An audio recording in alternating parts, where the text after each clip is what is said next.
ರಾಜ್ಯದಾದ್ಯಂತ ಭಾರತದಾದ್ಯಂತ ಎಲ್ಲ ದೇಗುಲಗಳಲ್ಲೂ ಕೂಡ ಚಂದ್ರಗ್ರಹಣದ ನಂತರ ವಿಶೇಷವಾಗಿ ಪೂಜೆಯನ್ನ ಮಾಡಲಾಗ್ತಾ ಇದೆ.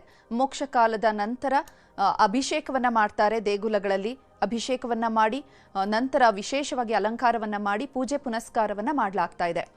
ಇನ್ನು ಈ ಬಗ್ಗೆ ಹೆಚ್ಚಿನ ಮಾಹಿತಿಯನ್ನು ನೀಡೋದಕ್ಕೆ ನಮ್ಮ ಪ್ರತಿನಿಧಿ ಚಂದ್ರಕಾಂತ್ ಸುಗಂಧಿ ನೇರ ಸಂಪರ್ಕದಲ್ಲಿ ಜಾಯಿನ್ ಆಗ್ತಿದ್ದಾರೆ. ಚಂದ್ರಕಾಂತ್ ಸುಗಂಧಿ, ಕಪಿಲೇಶ್ವರ ದೇಗುಲದಲ್ಲಿ ಯಾವ ರೀತಿ ಇದೆ, ಭಕ್ತರ ಸಂಖ್ಯೆ ಯಾವ ರೀತಿ ಇದೆ, ಯಾವ ರೀತಿ ಪೂಜೆ ಪುನಸ್ಕಾರಗಳು ನಡೀತಾ ಇದೆ?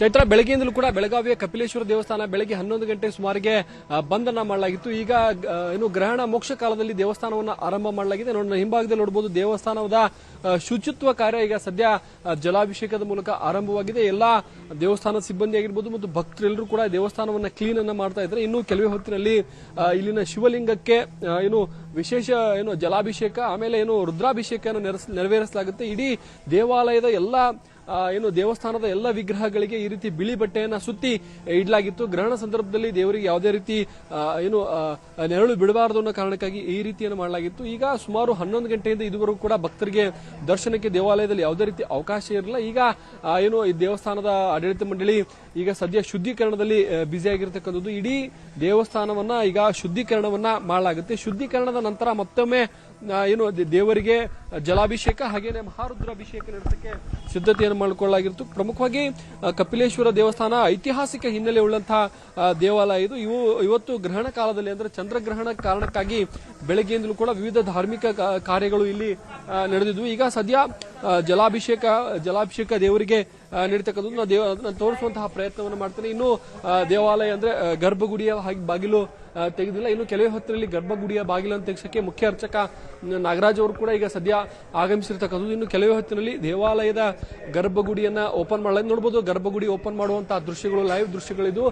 ಇನ್ನು ಕಪಿಲೇಶ್ವರ ದೇವಸ್ಥಾನಕ್ಕೆ ಬೆಳಗ್ಗೆ 11 ಗಂಟೆಗೆ ಬಿಲ್ವ ಪತ್ರೆಗಳಿಂದ ಮುಚ್ಚಿ ಇಡೀ ದೇವಾಲಯವನ್ನ ಕ್ಲೋಸ್ ಮಾಡಲಾಗಿತ್ತು, ಗರ್ಭಗುಡಿಯನ್ನ ಕ್ಲೋಸ್ ಮಾಡಲಾಗಿತ್ತು. ಈಗ ಅರ್ಚಕ ನಾಗರಾಜ್ ಕಟ್ಟಿ ಅವರು ಬಂದಿದ್ದಾರೆ. ಇನ್ನು ಧಾರ್ಮಿಕ ವಿಧಿವಿಧಾನಗಳ ಮೂಲಕ ಈಗ ಬಾಗಿಲನ್ನು ತೆಗಿತಾರೆ ಮತ್ತು ಬಿಲ್ವ ಪತ್ರೆಗಳನ್ನು ತೆಗೆದು ಶಿವಲಿಂಗವನ್ನ ನೀರಿನಿಂದ ಶುದ್ಧೀಕರಣ ಬಳಸ್ತಾರೆ. ಬಳಿಕ ಜಲಾಭಿಷೇಕ ಹಾಗೇನೆ ರುದ್ರಾಭಿಷೇಕ ನಡೆಸಿ ನಂತರ ಭಕ್ತರಿಗೆ ಒಂದು ಪ್ರವೇಶ ನೀಡಕ್ಕೆ ಸಿದ್ಧತೆಯನ್ನ ಮಾಡಲಾಗಿರ್ತಕ್ಕಂಥದ್ದು. ಇನ್ನು ಕೆಲವೇ ಹೊತ್ತಿನಲ್ಲಿ ದೇವಾಲಯದ ಬಾಗಿಲು ತೆಗೆಯಲಿದೆ. ಈಗಾಗಲೇ ಅರ್ಚಕರು ವಿವಿಧ ಧಾರ್ಮಿಕ ಕಾರ್ಯಗಳಲ್ಲಿ ತೊಡಗಿದ್ದಾರೆ. ಮತ್ತೊಂದು ಕಡೆ ದೇವಾಲಯದ ಸಿಬ್ಬಂದಿ ಇಡೀ ಆವರಣವನ್ನ ಶುಚಿತ್ವವನ್ನುಗೊಳಿಸ್ತಾ ಇದ್ದಾರೆ.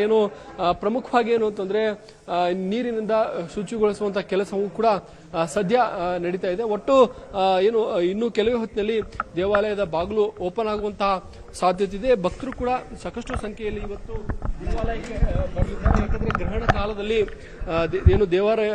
ದೇವಸ್ಥಾನವನ್ನು ಸಂಪೂರ್ಣವಾಗಿ ಬಂದ್ ಮಾಡಲಾಗಿತ್ತು.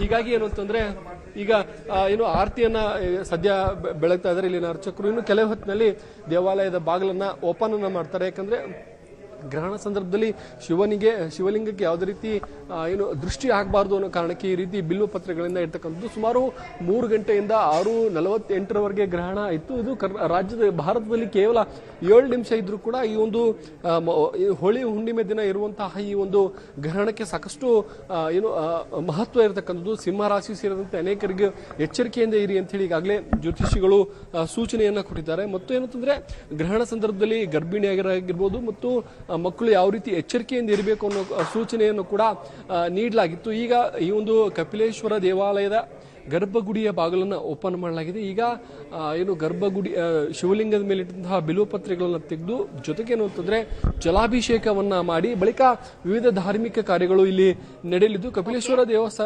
ದೇವಸ್ಥಾನಕ್ಕೆ ನಂತರದಲ್ಲಿ ಭಕ್ತರ ಪ್ರವೇಶಕ್ಕೆ ಅವಕಾಶವನ್ನ ಕಲ್ಪಿಸಲಾಗಿದೆ. ಹೋಳಿ ಹುಣ್ಣಿಮೆ ಸಂದರ್ಭದಲ್ಲಿ ನಡೆದಂತಹ ಗ್ರಹಣ ಏನಿದೆ ಇದು ಸಾಕಷ್ಟು ಮಹತ್ವವನ್ನು ಪಡೆದುಕೊಂಡಿರ್ತಕ್ಕಂಥದ್ದು. ಒಂದು ಕಡೆ ಜ್ಯೋತಿಷ್ಯ ಆಗಿದ್ರೆ ಮತ್ತೊಂದು ಕಡೆ ವೈಜ್ಞಾನಿಕವಾಗಿ ಅನೇಕ ಕೌತುಕಗಳು ಇವತ್ತು ಆಗಿದೆ. ಭಾರತದಲ್ಲಿ ಕೇವಲ 7 ನಿಮಿಷ ಮಾತ್ರ ಈ ಒಂದು ಗ್ರಹಣ ಗೋಚರ ಆಗಿರ್ತಕ್ಕಂಥದ್ದು. ಈಗ ಬೆಳಗಾವಿಯ ಕಪಿಲೇಶ್ವರ ದೇವಸ್ಥಾನದಲ್ಲಿ ವಿವಿಧ ಧಾರ್ಮಿಕ ಕಾರ್ಯಗಳು ನಡೀತಾ ಇವೆ. ಧನ್ಯವಾದ ಚಂದ್ರಕಾಂತ್ ಸುಗಂಧಿ ತಮ್ಮೆಲ್ಲ ಮಾಹಿತಿಗಾಗಿ.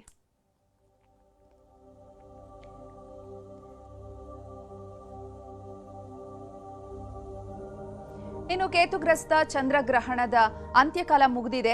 ಮಂಗಳೂರಿನ ಕುದ್ರೋಳಿ ಗೋಕರ್ಣನಾಥ ದೇಗುಲದಿಂದ ನಮ್ಮ ಪ್ರತಿನಿಧಿ ಕಿಶನ್ ಶೆಟ್ಟಿ ನೇರ ಸಂಪರ್ಕದಲ್ಲಿ ಜಾಯ್ನ್ ಆಗ್ತಿದ್ದಾರೆ. ಕಿಶನ್ ಶೆಟ್ಟಿ, ಮಂಗಳೂರಲ್ಲಿ ಯಾವ ರೀತಿ ಈ ಗ್ರಹಣದ ಸಮಯದಲ್ಲಿ ಏನೆಲ್ಲ ವ್ಯವಸ್ಥೆಗಳನ್ನ ದೇಗುಲಗಳಲ್ಲಿ ಕೈಗೊಂಡಿದ್ರು? ಈಗ ಎಲ್ಲಾ ದೇಗುಲಗಳು ಕೂಡ ಓಪನ್ ಆಗಿದ್ಯಾ? ಮೊದಲನೇದಾಗಿ ಪ್ರಮುಖವಾಗಿ ಈಗ ನೀವು ಕುದ್ರೋಳಿ ಗೋಕರ್ಣನಾಥ ಕ್ಷೇತ್ರದಲ್ಲಿದ್ದೀರಾ. ಗೋಕರ್ಣನಾಥ ಕ್ಷೇತ್ರದಲ್ಲಿ ದೇಗುಲವನ್ನ ಓಪನ್ ಮಾಡಿದ್ದಾರಾ? ಪೂಜೆಯನ್ನ ನೆರವೇರಿಸಿದ್ದಾರಾ? ಚೈತ್ರ, ಮಧ್ಯಾಹ್ನ ಸುಮಾರು 1:30 ವೇಳೆಗೆ ಮಹಾಪೂಜೆಯಾಗಿ ದೇವಸ್ಥಾನದ ಬಾಗಿಲು ಬಂದಾಗಿತ್ತು. ಇದೀಗ ಸುಮಾರು 6:45 ವೇಳೆಗೆ ದೇವಸ್ಥಾನದ ಶುದ್ಧೀಕರಣ ಪ್ರಕ್ರಿಯೆ ಆಗ್ತದೆ. ನೇರವಾಗಿ ದೇವಸ್ಥಾನದ ಒಳಭಾಗದ ದೃಶ್ಯವನ್ನು ನಿಮಗೆ ತೋರಿಸ್ತಾ ಇದ್ದೀನಿ. ಇಲ್ಲಿ ನೀವು ಗಮನಿಸ್ತಿರ್ಬೋದು, ಈಗಾಗಲೇ ನೀರು ಹಾಕಿ ಇಡೀ ಸಂಪೂರ್ಣ ದೇವಸ್ಥಾನದ ಒಳಾಂಗಣವನ್ನ ಶುದ್ಧೀಕರಣ ಪ್ರಕ್ರಿಯೆ ಮಾಡಲಾಗಿದೆ. ಇನ್ನೇನು ಕೆಲವೇ ಕ್ಷಣಗಳಲ್ಲಿ ಮಹಾಪೂಜೆ ಕೂಡ ಆಗುತ್ತೆ. ಹೊರಭಾಗದಲ್ಲಿ ಸಾಕಷ್ಟು ಮಂದಿ ಭಕ್ತರು ಕೂಡ ಕಾಯ್ತಾ ಇದ್ದಾರೆ. ಯಾಕೆಂದ್ರೆ ಚಂದ್ರಗ್ರಹಣದ ಹಿನ್ನೆಲೆಯಲ್ಲಿ ಇವತ್ತು ವಿಶೇಷವಾದ ಪೂಜೆಗಳು ಬೆಳಗಿನಿಂದ ಇರಲಿಲ್ಲ. ಆದರೆ ಇದೀಗ ವಿಶೇಷ ಪೂಜೆಗಳು ಈಗ ನಡೀಲಿಕ್ಕಿದೆ. ಈ ಹಿನ್ನೆಲೆಯಲ್ಲಿ ಸಾಕಷ್ಟು ಸಿದ್ಧತೆಗಳನ್ನ ಕ್ಷೇತ್ರದ ಆಡಳಿತ ಮಂಡಳಿ ಮಾಡ್ತಾ ಇದೆ. ನೀವು ದೃಶ್ಯಗಳಲ್ಲಿ ಗಮನಿಸ್ತಾ ಹೋದ್ರೆ, ಮಂಗಳೂರಿನ ಅತ್ಯಂತ ಪ್ರಸಿದ್ಧ ಕ್ಷೇತ್ರಗಳಲ್ಲಿ ಒಂದು ಕುದ್ರೋಳಿ ಶ್ರೀ ಗೋಕರ್ಣನಾಥ ಕ್ಷೇತ್ರ. ಇಲ್ಲಿನ ಗೋಕರ್ಣನಾಥನಿಗೆ ಲಕ್ಷಾಂತರ ಮಂದಿ ಭಕ್ತರು ಕೂಡ ಇದ್ದಾರೆ. ಇವತ್ತು ಸಾಕಷ್ಟು ಸಂಖ್ಯೆಯಲ್ಲಿ ಭಕ್ತರು ಗೋಕರ್ಣನಾಥ ಕ್ಷೇತ್ರ ಹರಿದು ಬರ್ತಾ ಇದ್ದಾರೆ. ಈ ನಿಟ್ಟಿನಲ್ಲಿ ಇವತ್ತು ಯಾವೆಲ್ಲ ಪೂಜೆಗಳು ಇನ್ನು ಆಗುತ್ತೆ, ಬೆಳಗಿನಿಂದ ಯಾವೆಲ್ಲ ಕಾರ್ಯಕ್ರಮಗಳು ಆಗಿದೆ ಎಂಬ ಇತ್ಯಾದಿ ಮಾಹಿತಿಗಳನ್ನು ಕೊಡೋಕೆ ನಮ್ಮ ಜೊತೆ ಇದ್ದಾರೆ ಕ್ಷೇತ್ರದ ಅರ್ಚಕರು. ನೇರವಾಗಿ ಅವರ ಜೊತೆ ನಾನು ಮಾತಾಡ್ತೀನಿ. ಸರ್, ಇವಾಗ ಪೂಜೆಗಳು ಈಗ ಆಗಬೇಕಾಗಿದೆ, ಏನೆಲ್ಲ ಪೂಜೆ ಆಗುತ್ತೆ? ಶ್ರೀ ಗುರುಭ್ಯೋ ನಮಃ. ಈ ವರ್ಷದ ಮೊದಲ